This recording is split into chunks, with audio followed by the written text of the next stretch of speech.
Hello,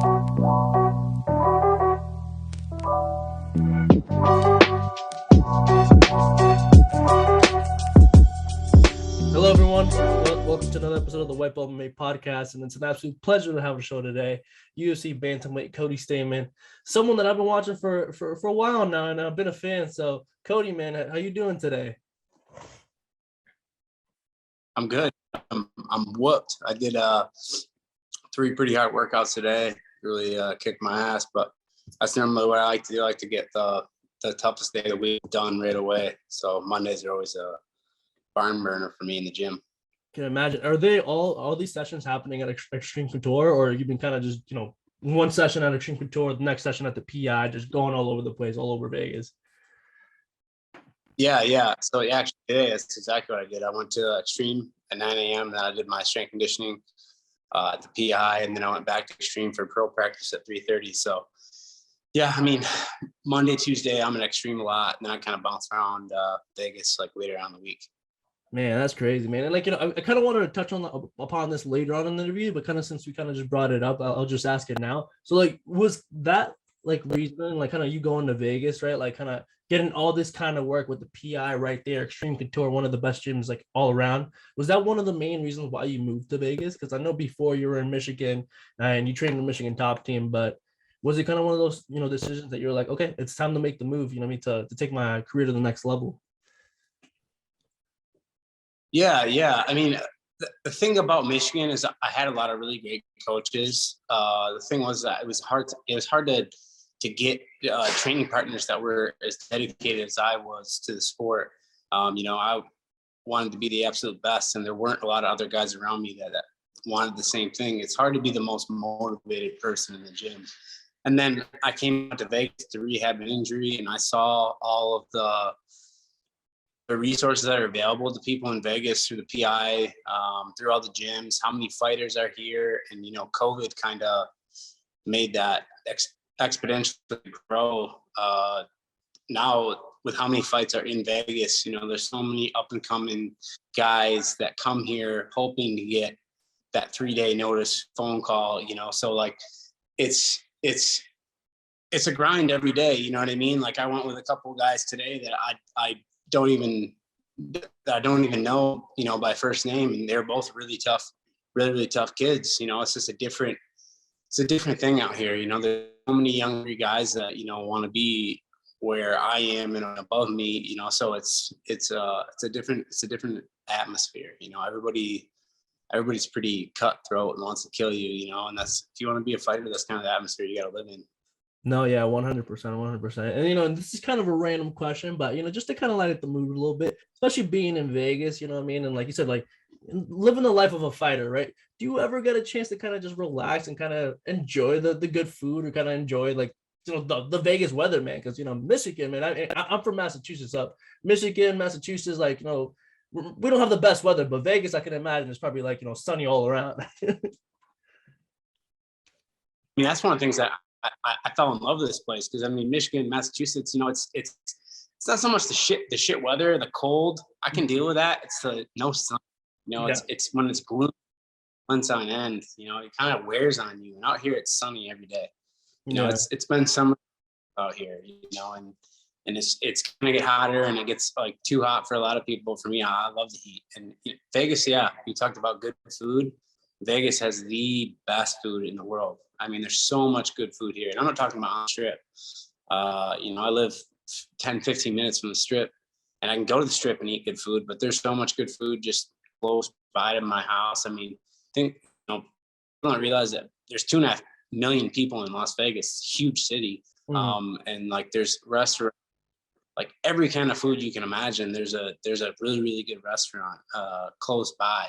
There's literally 1 million restaurants in the city, and a lot of good and pretty cheap. So I definitely eat my fair share. But I gotta tone up now. I'm not eating any shit now because I got a lot of weight to lose. No, yeah, 100%, man. Yeah, man. So just to kind of bring it back to your career, man, we kind of talked about Michigan, right? So let's just kind of reminisce a little bit, man. How'd you get your start in the sport, right? Because most fighters, most people I get on here, right, they say they got into the sport either because of family or they just stumble upon it. So for you, man, what was your story?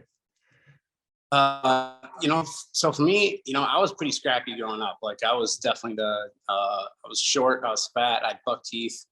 I got picked on, you know, I'm not gonna say I got bullied because I didn't, like somebody messed with me. Like I was fighting him immediately. And then people stopped messing with me, you know, they're like, don't mess with that little kid, he's mean. But you know, I played football growing up. I always dreamed that I was gonna be a professional football player one day. And then I hit 5'6" and never got any taller. So that dream kind of fell apart. But luckily, you know, the town I grew up in was a really good wrestling.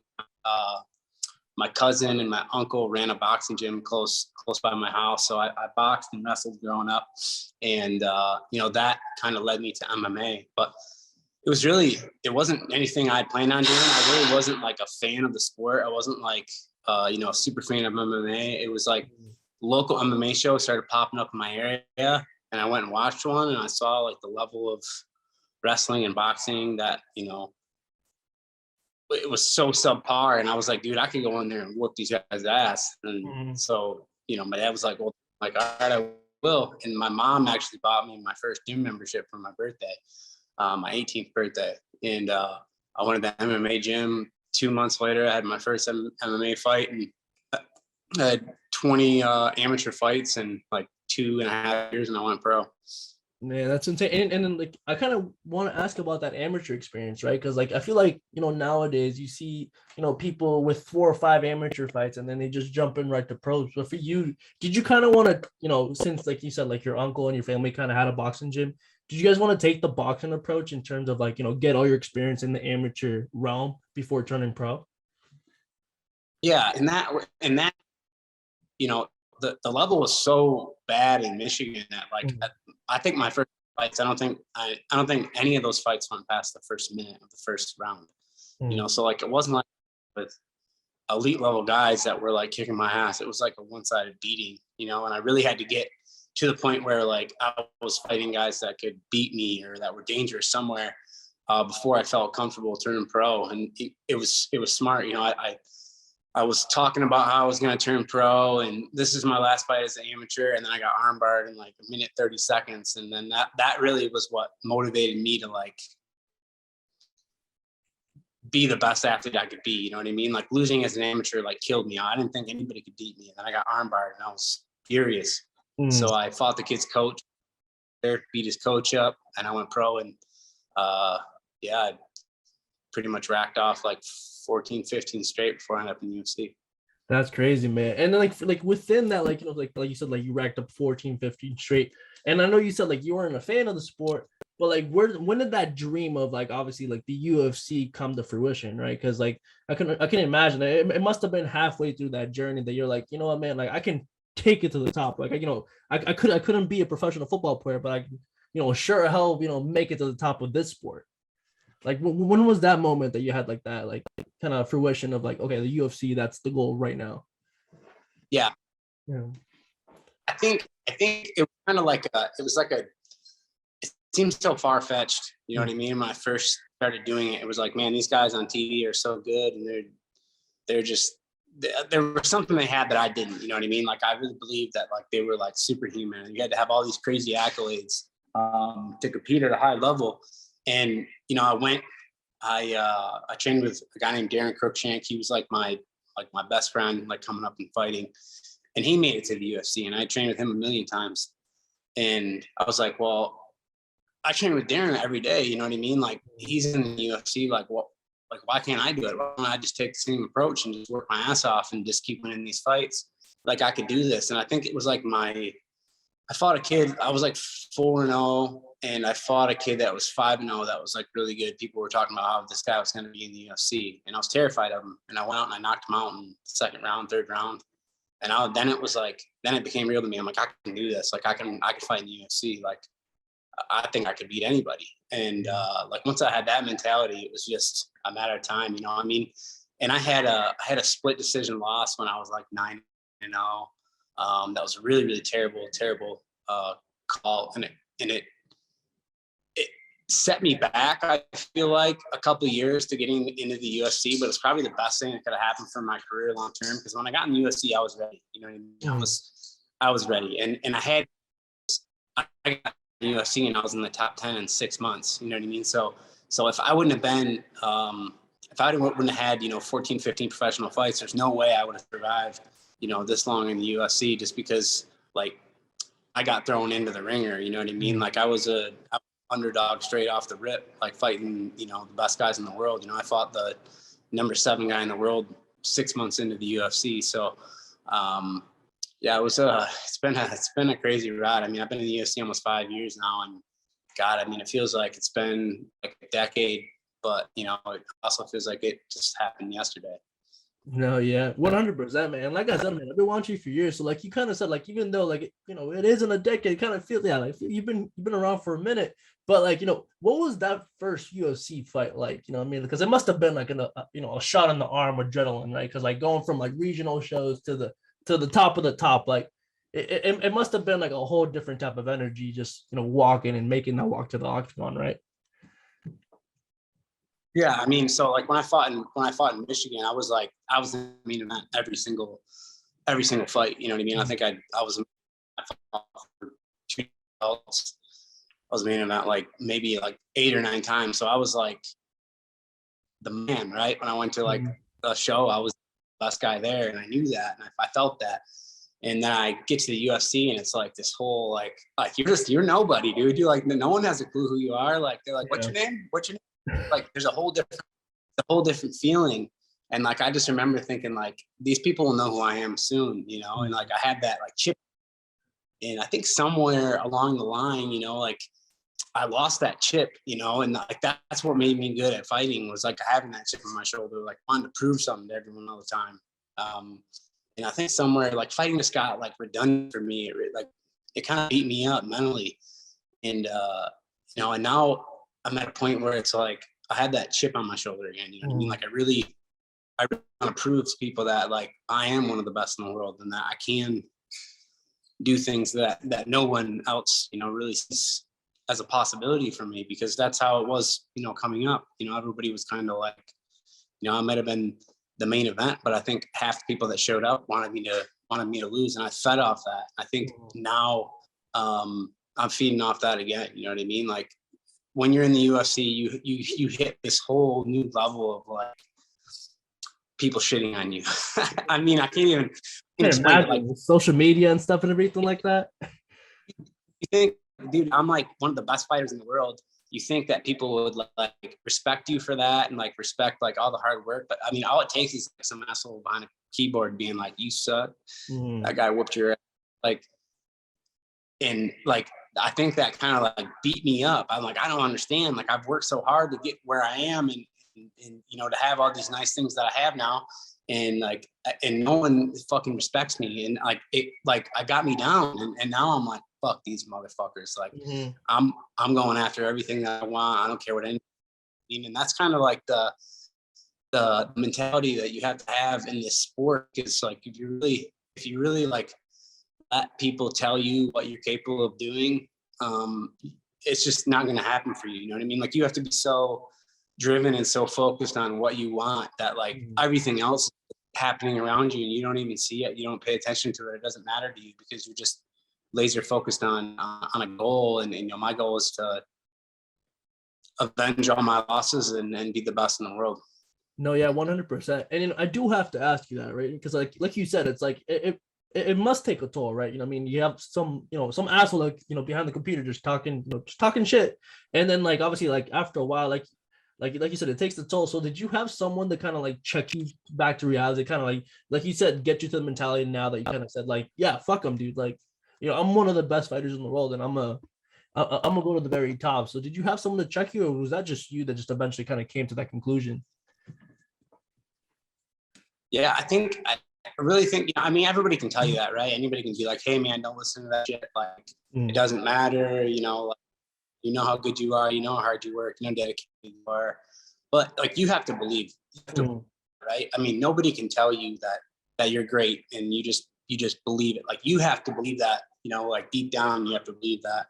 And like, it doesn't matter. Like, you can do all the right things. And I always do, I'm very disciplined with my diet, with my training regimen. Like, I don't skip workouts because I'm sore and tired. And you know what I mean? I work as around me, and I know that because I seen my schedules compared to theirs, you know, and like I'm the best guys in the world, and so I know I'm doing the right things, but like it's that that crazy self-belief, you know what I mean? Like even if it's like unrealistic, you know what I mean? Like an unrealistic self-belief, that's what really makes you good at this sport. Like I've trained with the champ, I've trained with, you know, guys in the top 5, I trained with the best guys at 45, 25, you know, all over the place. And like the level of skill really isn't that much different between the number 20 guy and the number 1 guy. You know what I mean? Like either one can have a good night and they can win, but like the number 1 guy has this crazy belief in himself in the cage, and like he knows how to put it together. You know, when he's under the lights, and you know, it's something I always really prided myself on in my career. You know, a lot of times I was outgunned, and I found a way to win. You know, and like that's something just came from me. You know what I mean? Like my coach telling me, like, "Hey man, you're hurt. You shouldn't take this." I'm like, "I'll figure it out. I'm gonna win." You know, and that's happened, you know, several times in my career, and that's just what being a fighter is. You know what I mean? It's like there's all this adversity. There's a million ways to lose, and you just don't pay attention to any of that shit. You're just like, I'm gonna do this because this is what I want. This is what I work for every day, and you know, I believe I can. You know, and it's really a simple recipe. And like, it took me a long time, you know, after, you know, things that happened in my personal life for me to like pick myself back up and be like, all right, I'm focused. I had the same goals and dreams I had, you know, when I was a little dork in Michigan, you know, that watch guys on TV and were like, someday I'm going to fight these guys, you know, like I have that same, you know, drive and like belief that I did then. Yeah, 100%, man. And in your next fight, man, June 18th, and you know, you have that, you know, like you have that opportunity to show everyone, showcase, you know, remind people that you're one of the best fighters in the world. June 18th against Eddie Wineland, and I think it just got announced that it's, you know, the UFC might be going back to Austin, Texas. So like, are you kind of excited the fact that like, you know, you're gonna be able to compete in front of fans? Like I know in your last fight you competed in front of fans, but like at this point, are you just want to get away from the apex, or you just kind of want to? Hey, at this point, it is what it is. Yeah, I mean, I'm excited to go to Austin. I think it will be a lot of fun. I think it'll be, you know, good atmosphere. I feel like me and the people from Texas get along. We have a lot of the same ideals, and yeah, I am excited. I'm excited to, you know, to get back on track. And you know, I have always been a fan of Eddie Wineland, and I don't want to say that like after he fights me, like it's over for him, but that's really what I believe. I believe that like after him and I get in this fight, I don't think that there's going to be much left of him to compete. You know, I'm really focused on killing somebody, and like I if it was Eddie, or you know, if it ends up being somebody else, like it doesn't matter. Like I'm gonna absolutely dismantle whoever I get in the cage with, and you know, I'm excited. I've been ready for shit for a long time, and you know, I'm already, you know, where I need to be, you know, physically, mentally. Now I just got to get my weight under control, and I'm golden. There you go, man. Man, you got me amped up, man. I already know I'm gonna be screaming throughout that TV watching you fight in June, man. So, hey, hey, you know, again, Cody, you know, like I told you off camera, man. I know you're a busy dude. I don't want to keep you, you know, for too long. So, you know, I appreciate the time you've given me. But before we go, man, do you want to plug in all your social media so everyone watching can go and follow you, and you know, keep following you until the fight? Yeah, I mean, everything's on Instagram, Cody Stamann, CODY STAMANN. I'm going to be doing a lot of kind of behind the scenes stuff for this camp. Just kind of, I feel like I don't work very hard on my social media, but you know, I'm hiring a few people to help me out, and I'm going to start posting a lot more, like just the behind the scenes stuff that maybe people don't see. Not so much like here I am hitting mitts, and I mean, like really what's a fighter's day look like? You know what I mean? Like what does that actually look like? what do our lives actually look like? What is it like to train at the PI? What is it like to, be at these practices at Shoot Couture where there's 20, 30 UFC guys in the same room? What is that like? I'm pretty excited about that. I mean, I think it'll be a different look. I think people will respect, kind of like the grind that we go through, day in and day out. It takes a physical and mental toll on people. You got to be a tough motherfucker to do this shit. And I think if more people saw that, they would keep their mouth shut and respect, what we do in the cage. No, yeah, 100%, man. You guys are the top of the top. So you guys have my respect, man. So once again, Cody, I really appreciate you, give me the time today. And yeah, to everyone watching, peace.